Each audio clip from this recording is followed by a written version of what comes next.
A kú déédé àsìkò yìí.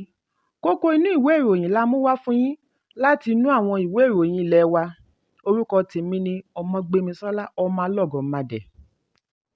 Yíyọ̀ǹda ibú omi láti Lagdo Dam ní orílẹ̀-èdè Cameroon ti mú kí ọ̀pọ̀lọpọ̀ ìpínlẹ̀ lójúnà River Benue gbáradì nítorí ó ṣeé ṣe kí wọ́n rí ìjà ẹ̀kún omi. Láti lè dènà ìṣòfò ẹ̀mí àti ìṣẹ̀lẹ̀ aburú tí ó ní í ṣe pẹ̀lú omi ni àwọn ìpínlẹ̀ wọ̀nyí ṣe ìkìlọ̀ fún àwọn olùgbé ibẹ̀ láti fi agbègbè yìí sílẹ̀, gẹ́gẹ́ bí ọ̀rọ̀ òṣìṣẹ́ àjọ alámòjútó ìṣẹ̀lẹ̀ pàjáwìrì National Emergency Management Agency.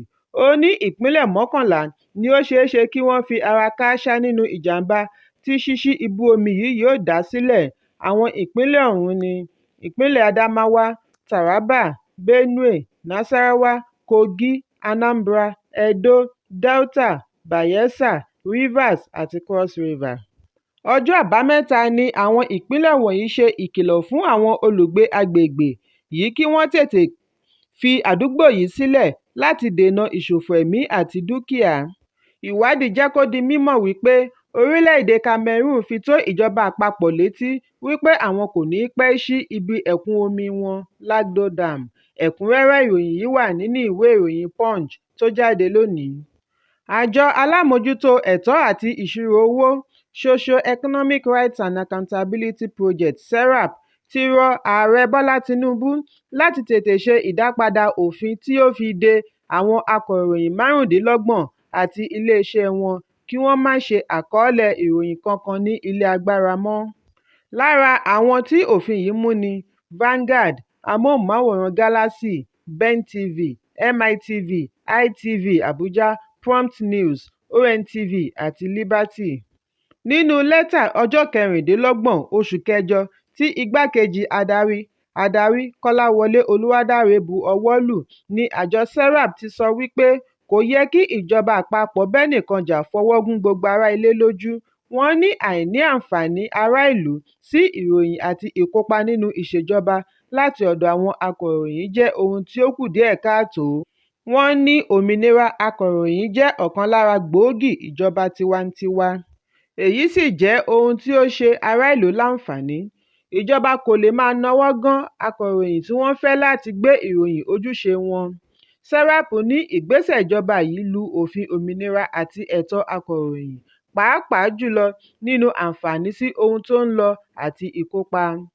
Àjọ yìí ṣe ìtọ́kasí ẹsẹ̀ 22 àti 14 ìwé òfin ọdún 1999 gẹ́gẹ́ bí wọ́n ṣe àtúnṣe rẹ̀ láti fi gbé àríyànjiyàn wọn lẹ́sẹ̀.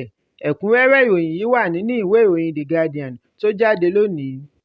Alága àjọ òṣìṣẹ́ Nigeria Labour Congress fún ìpínlẹ̀ Niger, Idris Lafene, ti sọ wípé àwọn yóò kànńpá fún ìjọba ìpínlẹ̀ Niger láti san náírà 200,000 owó oṣù tó kéré jù fún àwọn òṣìṣẹ́ bí wọ́n bá sọ ọ́ dòfin. Nínú ìfọ̀rọ̀wánilẹ́nuwò orí ẹ̀rọ ìbánisọ̀rọ̀ pẹ̀lú akọ̀ròyìn ni alága ti sọ eléyìí di mímọ̀ lánàá. Ó ní ìpínlẹ̀ gbọ́dọ̀ tẹ̀lé òfin. Ó ní ọ̀rọ̀ yìí kì í ṣe ìbéèrè bóyá apá wọn ká tàbí kò ká, wọ́n gbọ́dọ̀ tẹ̀lé ìlànà òfin ni. Bákan náà ni ó fìdí ẹ̀ múlẹ̀ wípé àjọ gbogbogbò òṣìṣẹ́ jọ ń jíròrò pẹ̀lú ẹ̀ka ìpínlẹ̀ lórí ìgbésẹ̀ tí ó ń lọ.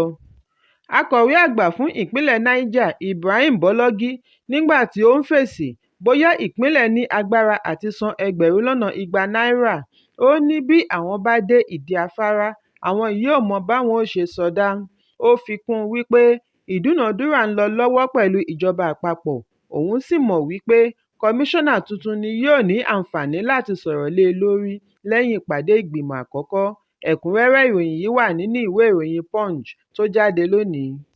Kọmíṣánná tó ń ṣaṣojú àwọn ará Ìṣẹ̀kírì níbi ìgbìmọ̀ ìlú tó ń pèsè epo, Delta State Oil Producing Areas Development Commission (DESOPADEC), Sunny Ofe, ti gbóríyìn fún olú ti ìlú Warri Ogiame Atúnwàṣe kẹta fún ṣíṣe àgbékalẹ̀ ìgbé ayé àlàáfíà láàrin àwọn ọmọ Ìṣẹ̀kírì.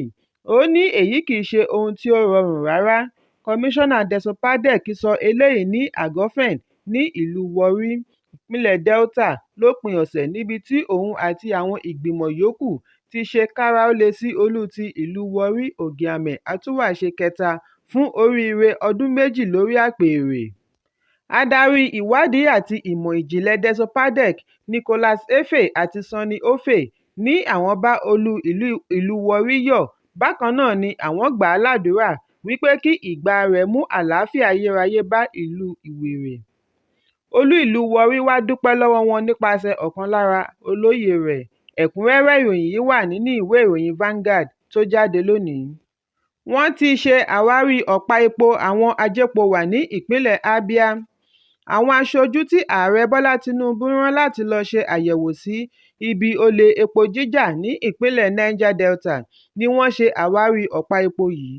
Gẹ́gẹ́ bí àtẹ̀jáde iléeṣẹ́ elépo Nigerian National Petroleum Company Limited (NNPCL), orílẹ̀-èdè ń pàdánù iye tí ó lé ní bílíọ̀nù $7.2 billion lóṣooṣù látàrí àwọn ọ̀bàyéjẹ́ tí wọ́n ń darí epo gba ibòmíràn ní Ọ̀wàzà, ìpínlẹ̀ Abia. NNPCL fi kún un wípé ipò tí àwọn aṣojú ìjọba bá agbègbè ṣe àfihàn ìpàdánù ọrọ̀ ajé fún orílẹ̀-èdè. Láàárín àwọn ìgbìmọ̀ tí Mínísítà Agbèfọ́ba Mohammed Badaru darí ni a ti rí Mínísítà fún ìpínlẹ̀ lórí ọ̀rọ̀ epo Enikinlopobiri gẹ́gẹ́ bí ọmọ ẹgbẹ́. Lára àwọn ẹgbẹ́ yòókù láti rí Mínísítà fún ọ̀rọ̀ epo afẹ́fẹ́ gáàsì Ekperipẹ Epo, olùdámọ̀ràn lórí ọ̀rọ̀ ààbò Nuhu Ribadu pẹ̀lú Mele Kyari tí í ṣe ọ̀gá iléeṣẹ́ NNPCL. Ikọ̀ yìí ṣe àbẹ̀wò sí ibi ọ̀pá epo tí ó wà ní Ọ̀wàzà, ìpínlẹ̀ Abia, níbi tí wọ́n ti rí ọ̀pá epo àìtọ́ illegal pipe tí wọ́n ti fàyọ kalẹ̀. Níbẹ̀ ni Badaru ti rọ àwọn agbẹ̀yìnbẹbọjẹ́ wọ̀nyí láti dẹ́kun nínú ìwà ìbàjẹ́. Ó ní gbogbo ohun tí ó bá gbà ni àwọn yóò ṣe láti mú àlàáfíà wọ agbègbè Niger Delta. Ẹ̀kúnrẹ́rẹ́ ìròyìn yìí wà nínú ìwé ìròyìn Daily Post tó jáde lónìí. Àwọn onípolongo ìbò fún ààrẹ àná orílẹ̀-èdè United States Donald Trump ní àwọn ti ṣe ìkówójọ owó tí iye rẹ̀ lé ní mílíọ̀nù £7 million láti ìgbà tí ọlọ́pàá ti ya àwòrán ife rẹ̀ mugshot ní ọgbà ẹ̀wọ̀n Atlanta, Georgia ní Ọjọ́bọ̀ tí ó kọjá. Ọ̀pọ̀lọpọ̀ owó yìí ló wá láti ìṣòwò ọjà ife, mug, aṣọ, t-shirt àti kúlà omi tí ó ní àwòrán ààrẹ àná pẹ̀lú ojú rẹ̀ líle.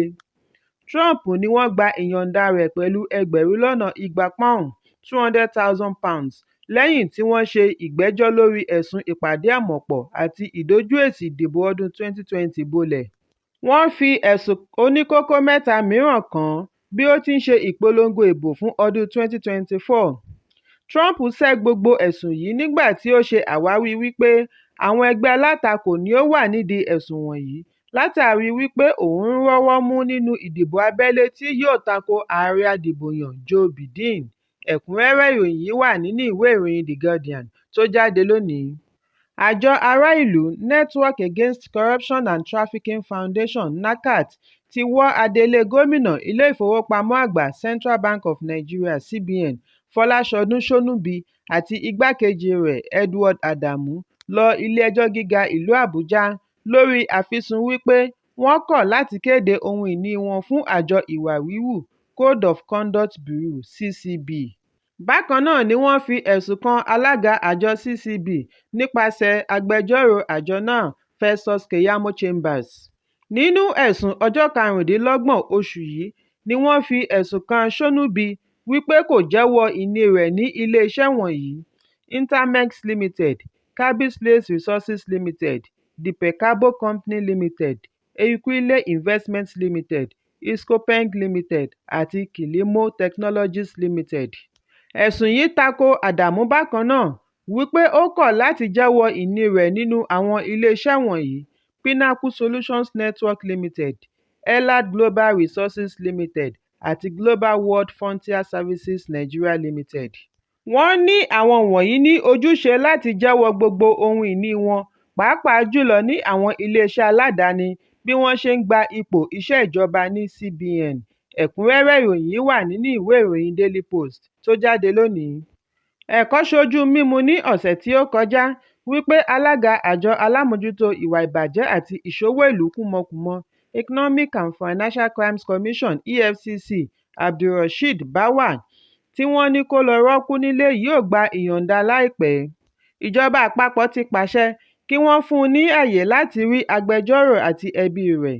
Ìwádìí jẹ́ kó di mímọ̀ wípé ẹbí àti agbẹjọ́rò rẹ̀ ti ní àǹfààní àti yọjú sí i láti ọ̀sẹ̀ mélòó sẹ́yìn nínú àhámọ́ àjọ ọ̀tẹlẹ̀múyẹ́ DSS. Ìròyìn jábọ̀ wípé wọ́n ní Báwà kọ̀ láti fi ọwọ́ sowọ́pọ̀ pẹ̀lú àwọn olùṣèwádìí nípa dídáhùn ìbéèrè gẹ́gẹ́ bí wọ́n ṣe fẹ́. Wọ́n ní bákan náà ni ó kọ̀ láti ṣe àkọọ́lẹ̀ ọ̀rọ̀ statement bí ó tilẹ̀ jẹ́ wípé kíkọ ọ̀rọ̀ jẹ́ ẹ̀tọ́ rẹ̀ láti kọ tàbí má kọ. Bákan náà ni agbẹjọ́rò kan tí kò fẹ́ dárúkọ ara rẹ̀ sọ wípé ikọ̀ agbẹjọ́rò Báwà ni wọ́n dá lọ́wọ́ kọ́ àti gba ìyọ̀ǹda rẹ̀ látàrí ìtọ́ni láti ọ̀dọ̀ bàbá rẹ̀. Ẹ̀kúnrẹ́rẹ́ ìròyìn yìí wà nínú ìwé ìròyìn The Nation tó jáde lónìí. Tọ́lání Baj àti Chukwuemeka Okoye tí gbogbo ènìyàn mọ̀ sí Fraud ni wọ́n ti júwe ilé fún nínú ìdíje Big Brother Naija gbogbo ìràwọ̀ tó ń lọ lọ́wọ́ lórí amóhùnmáwòrán. Tọ́lání Baj àti Fraud ni wọ́n jẹ́ ẹnì kẹrin àti ìkarùn-ún ará ilé tí wọ́n yọ ẹsẹ̀ wọn lẹ́kùn nínú ìdíje. Alákòóso ìdíje Ebuka Obi Uchendu ṣàlàyé wípé èrò ṣì pọ̀ tí wọ́n máa júwe ilé fún lẹ́yìn tí ó ṣe ìkéde Tọ́lání Baj. Lóòótọ́ láriwo ta nígbà tí ó ṣe ìkéde yíyọ Fraud. Nínú ìfọ̀rọ̀wánilẹ́nuwò pẹ̀lú Ebuka ni Tọ́lání Baj ṣe àfihàn wípé òun ti ní i lọ́kàn wípé òun kò ní pẹ́ relé. Nígbà tí wọ́n béèrè nípa ìbáṣepọ̀ rẹ̀ pẹ̀lú Neo, ó ní Neo jẹ́ oníyàlẹ́nu ènìyàn. Bí a kò bá gbàgbé wípé Tọ́lání Baj àti Kid Waya jẹ́ àwọn tí wọ́n ní ìbò tí ó kéré jùlọ nínú ìfihàn ọ̀sẹ̀ tí ó kọjá. Ẹ̀kúnrẹ́rẹ́ ìròyìn yìí wà nínú ìwé ìròyìn. Kókó inú ìwé ìròyìn àsìkò yìí kò ní jù báyìí lọ. Ẹ pàdé mi ní ìrọ̀lẹ́ fún àkọ́tun. Kí a tó lọ, ẹ má ṣaláì fi àríwísí yín ránṣẹ́ ìyẹn comment kí ẹ sì bá wa subscribe sójúnà wa lórí YouTube kí Kókó inú ìwé ìròyìn lè máa tẹ̀ yín lọ́wọ́ ní kíákíá.